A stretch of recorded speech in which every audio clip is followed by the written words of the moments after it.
Small doses. Self-help from the hip. Small doses. We're talking that shit. Small doses. And keeping it real. Small doses. With me and Nana Seals. It's so funky. Well, you know, it's interesting because you said something where, just now where you said there's no money in Black joy. Never. It's fascinating to hear you say that because I feel like that's literally what I've attempted to build my whole platform on. Yep. Like Smart, Funny, and Black is literally about celebrating Blackness. There are definitely individuals who I've seen like I never wanted to feel like if Black folks overcame that I wouldn't have a job anymore. Right. Like that's the thought process for me. Like, so what if we do like eventually overcome? I don't want to be looking around like, well, shit, what's the next oppression Olympics I can be at the helm of? But what makes you say there's no money in Black joy? I think there's a way that Black misery excites the white liberals. They love to hear about the pain stories. They love to hear about the misery. They love to feel like they can intervene in that and make our lives a little bit better, but nobody wants to fix the problem. The other issue, I think, is that there's a certain kind of satisfaction and pleasure people get after a while. It's like poverty porn or violence porn, right? Think about all the videos on social media of people getting beaten up or people getting jumped, even people getting shot by police. I'm not saying people love watching it, but there's a way that it can become part of your norm so that our daily diet of consumption just becomes misery and pain. And that just becomes our norm. There are people who have a financial stake in Black misery. It's just like Chris Rock and his old routine about the money being in treating it, not curing it, right? Is that it's the same point here. A whole lot of people make money getting grants and getting funding to be able to preach to the natives and talk to the natives and counsel the natives, not to fix them, right? Not to fix the problem. The other issue is the wealthiest and most powerful people in the world benefit from there being oppression. You can't have $1 billion or $500 million unless somebody's catching hell. And so but you want to feel good about that $500 million you got, or that 100 million you got, or that 2 million you got in some places. And the way to feel good about it is to say, I'm doing something for them. I'm not going to radically reshape the world so that we all got the same shit. But I am willing to do just enough so that I feel better. And so that's where the misery comes in. And then we can buy into it as well. Because if we know that Hollywood, for just to give you an example, if we say, we know Hollywood is going to greenlight certain kinds of scripts, they're going to fund certain kinds of projects. And like there was a time when all people wanted to see was hood movies. They want, we got a Boys in the Hood, give us 5 more. Yeah. Right. It's that same idea. And so then we buy into it and we reproduce the same stuff, not because we don't have joy or because we don't recognize joy, but because we see the end. You see the end, and we're catching hell. So it's like, look, I can't eat. So if I can make a movie about niggas who can't eat, and then I can eat. You know what I mean? It's like the Hattie McDaniel theory, right? I'd rather play one than be one. I mean, being a maid. So I think there's part of that too. And I think sometimes in the midst, and this is the last piece, I think sometimes in the midst of catching hell, you can lose sight of the joy. Because we're surviving all the time. We're always in survival mode. We're always in defensive mode. We're always in reactionary mode. It's easy to forget all the bright spots that happen in our day. That's why in social media, it's the same thing. For all the memes about oppression, all the memes about dying, I love to go to your page because I know I'm going to laugh. I'm going to get some serious shit too, but I'm also going to laugh. I love to go to somebody's page and see people from Detroit, line dancing 6 feet apart. Like, that shit makes me happy. I sent you a text earlier today. Yes. It was absolutely ridiculous, but it was the girl singing "Release My Nigga" to the melody of Feliz Navidad. Yes. And I had to show it to you. I was like, yo, I don't know what your day is looking like, but this shit made my day better. I watched this 74 times because I needed to feel better about all this craziness going on. So I'm sending it to my people like, look, watch this, because we need an interruption. And that joy, whether it's silly and short or whether it's long-term and sustainable, is part of what we need to spend more time on. But Black intellectuals, we don't do that. If you're a sociologist, the money's in violence and victimization and gangs and drugs and prostitution. It's not what are the everyday ways that people find joy and healing and exist against the odds. How do we resist? I mean, I think when you were at Columbia, Robin Kelly was there, right? Wasn't Robin Kelly there? Yes. Yeah. I mean, one of his books, Race Rebels. Race Rebels is all about, let me Exactly. use my degree right now. Let me use my degree. Race, let me use it.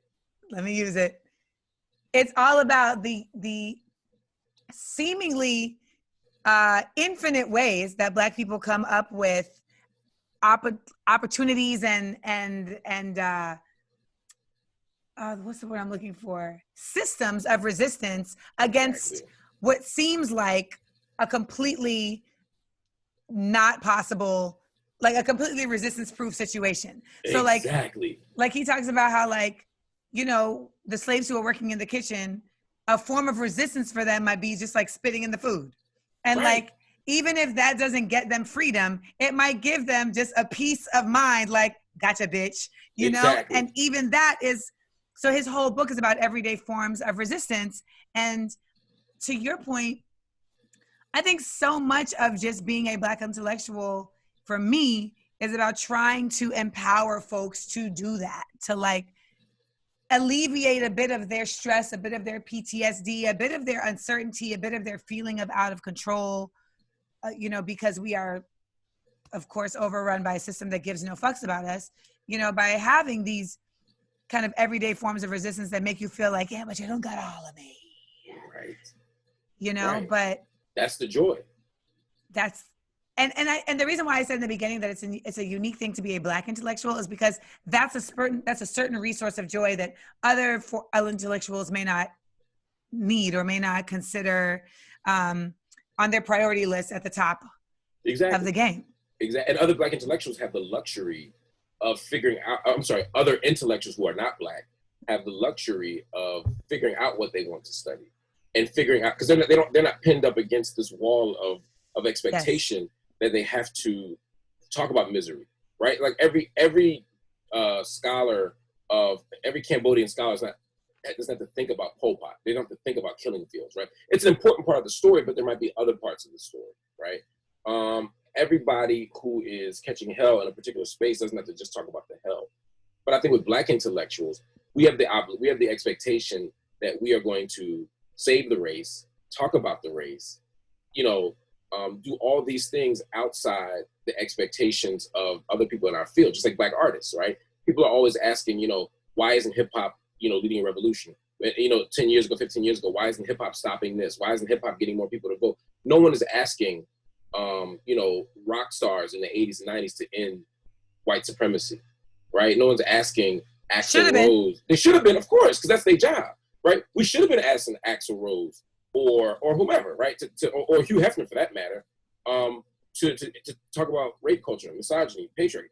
But those aren't the expectations. But the Black artist and the Black intellectual have this extra burden of saving the race, representing the race, studying the race in very particular ways, so that we don't necessarily get the joy, right? So if I wanted to write a book right now on Entourage, which happens to be one of my favorite TV shows ever for all these weird reasons, people would be like, yo, why are you wasting your time on Entourage when Black people are dying, right? But if I were a white woman that wanted to write a book on the Golden Girls, nobody would say, why are you writing about these 4 women in Miami when women all around don't have a living wage or getting paid 70 cents on the dollar? There's not the same expectation. So one of the side effects of being a Black intellectual is that you have the whole burden of the race placed upon you. Just like when you're a Black professor, if I'm in African-American studies, the Black chemistry students still come into my office for office hours to complain about how the chemistry department is racist. I just want to put a pin in that for a second and say that I just got a notice that my trampoline is on its way.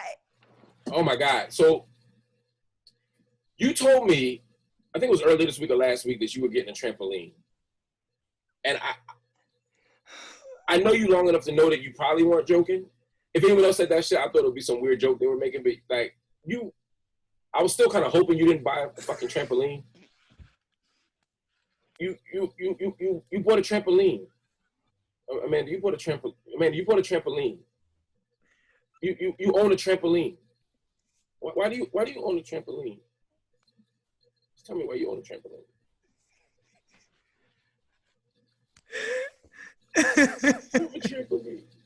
First of all, I need to get my booty back.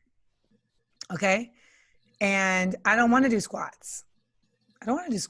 But There are this some is a urban way. theories of how to make that happen. And it's an urban theory, but I can't do that either because it's a quarantine. Okay. So this is a way for me to get Black joy and also get my Black booty back. And I thought that this day would come, but I wasn't sure. And I wished upon a star of a story. And I swang low, sweet chariot. And okay. So something I did, I'm so genuinely like. No, that's what's crazy about it. I haven't seen you this excited since like the last Star Trek convention. Like this shit is like you own a trampoline. I guess if I think about all the shit you can do, you make it big. Like this, you know what I mean? You didn't buy like. Well, I grew up with trampolines. Tiger. I know. That shit's just. I had a trampoline, and then I had another trampoline. I was a gymnast. I get it. Which you like, bro? He's like, I get the math, but that don't mean I'm super duper hype. But while you were talking, so people ask me all the time, like, do you think we need another Black leader? Like, do we think we need another Black leader? Do you think we need a Black leader, et cetera, et cetera? And, you know, I tell them, well, when we had Black leaders, folks, you know, we romanticized this idea that like. They ain't want it. Now they all up on it. Right. Right. That everybody was just like, you know, Jesus died on the cross because there were folks that were like, we ain't rocking with you. Yeah, I mean, like, it just, we see the later story, and it's just like, yo, he was popping. But at the time, you know, he definitely was in the middle of a bunch of mean girls. And I mean, when you look at King in the Wilderness, it's like, so Martin Luther King died like full of anxiety, full of depression, because he could not understand why his people the people that he was fighting for, like, just weren't completely and wholly understanding where he was coming from. And so when people ask me, like, do we need another Black leader? I'm like, well, not at the cost of that. Like, not because I know for me, like, Charlemagne is always on my back about making sure that I am not internalizing, well, you are too, but not internalizing the BS and the falsehoods that come, you know, with me saying things that we know to be true, but that folks may not want to hear. And so then they apply a bunch of erroneous, like, just incorrect assumption, and then you feel like you need to address it, but it's like, no, but you know the truth. So you can just know the truth. Because if you start going down that road, it starts to paw ropes in you. Mm-hmm. And, you know, you can't play with that. But I wonder, in your opinion, would you consider Huey P. Newton, well, Huey specifically, you would, but would you consider Malcolm, would you consider Martin Black intellectuals as much as they are Black leaders? The reason I took Huey out of the equation is because Huey did got a PhD, go to Stanford and get a doctorate before he got a beret. There's an interesting question. It's an interesting question. I mean, I guess it comes down to how you understand an intellectual, and separating intellectuals from scholars, from, you know, all these things, from, say, like an academic. Academics are people who do it for a job, right? They're professional scholars, you know, and teachers. They're people who do this for a living. The scholar herself is the person who spends their life trying to produce new knowledge, doing deep research in whatever form or fashion to produce new knowledge. Take everything we know, whether it's history, whether it's archives, whether it's live study, you know, whatever, to produce new knowledge. And in those ways, I'd say no. They were neither trained, they were neither professional or trained academics, and they weren't scholars. Their job wasn't to produce new knowledge. They produced. Malcolm, of course, produced a book with Alex Haley. King has produced several books and a dissertation. But I wouldn't say that they were academics or scholars. Are they intellectuals? I would say yes.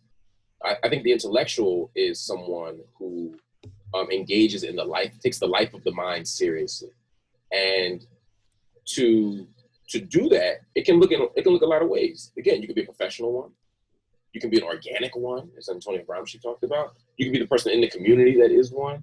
You could be the village griot. You could be the bookstore owner. You could be a lot of an intellectual in a lot of ways. Malcolm becomes Malcolm when Malcolm goes into prison in 1946. He does so with no formal schooling really completed behind him. He went to school, did well up until the point that he didn't. Right, high school was very tricky for Malcolm. He goes in there, and when he meets Brother Bainbridge, he then becomes committed to the life of the mind.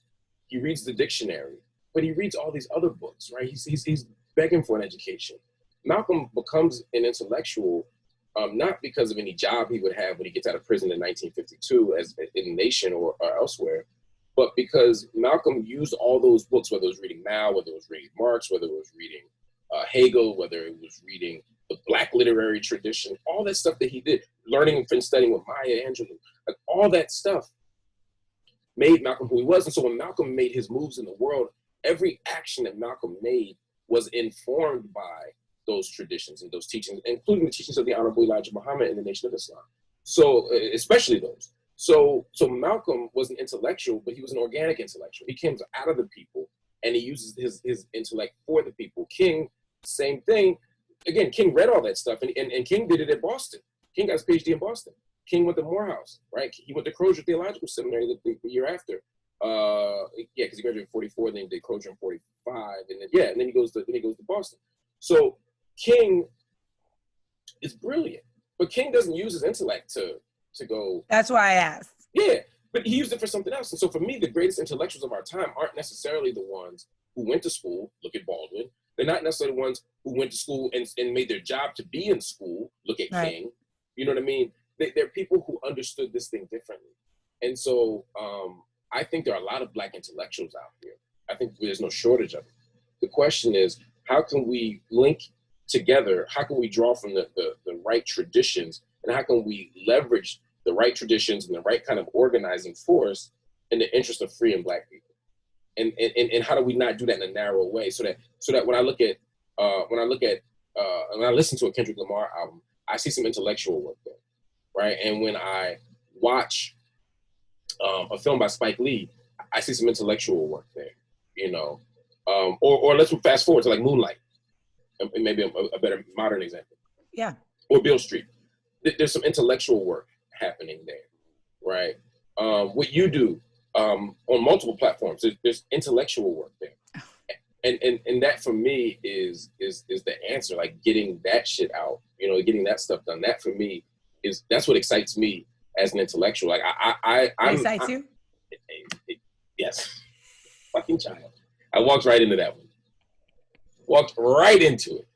I forgot for a moment that you were not an adult. Yeah. But it does.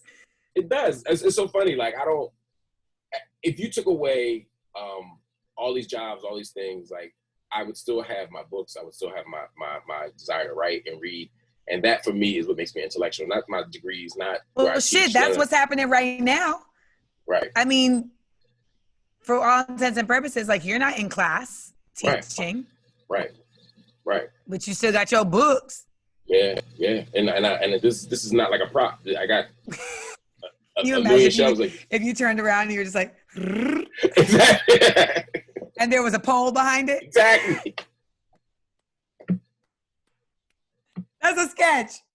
That is a sketch. That's a sketch. To me, that's like the essence of Common. Like Common, everybody wanted to believe like he's a conscious rapper. He's like, no, like I love hoes. Like Right. I'm from Chicago. Right. I love both.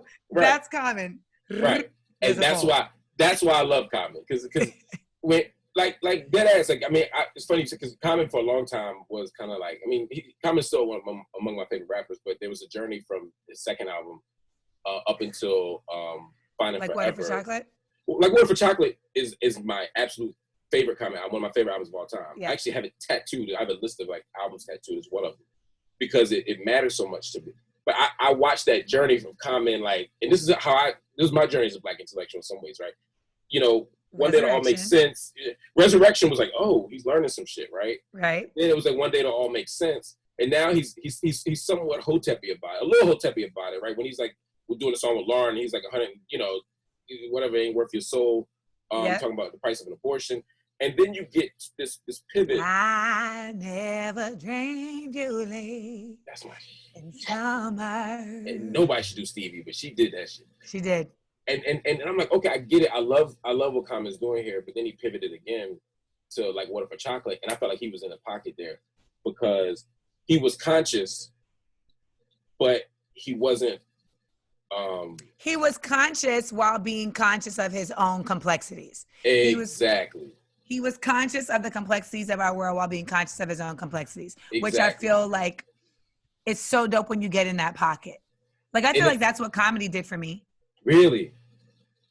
Comedy allowed me to like find that pocket where it's like, I can be aware of all that's going on in the world, and I can be aware of all that's going on with me and find the points of light with all of them. Like, that's what Smart, Funny, and Black does. Like, that's what SFB Society seeks to do with this social network that we're creating. Like, to just be able to have points of entry for all of these levels of self. Like, when people talk about Tupac and they realize, like, well, he has contradictions. And it's like, well, who that doesn't? Like, right. You know, like, there's all, like, I hate when people say, like, I don't agree with everything you say. Duh. Like, right. It'd be weird if you did. It would be weird if you did. You would be a sycophant for all intents and purposes. Oh, I wanted to ask you just, so as somebody who does like work in these different spaces, like you're in Ferguson when Ferguson happens, but you're also in the classroom, right? Like you spent quite a bit of time in the classroom at Morehouse. Like, as we talk about organic intellectuals and the ability and necessity for those folks and the understanding that that can be a space, where do you feel like education plays an integral part in developing Black intellectuals?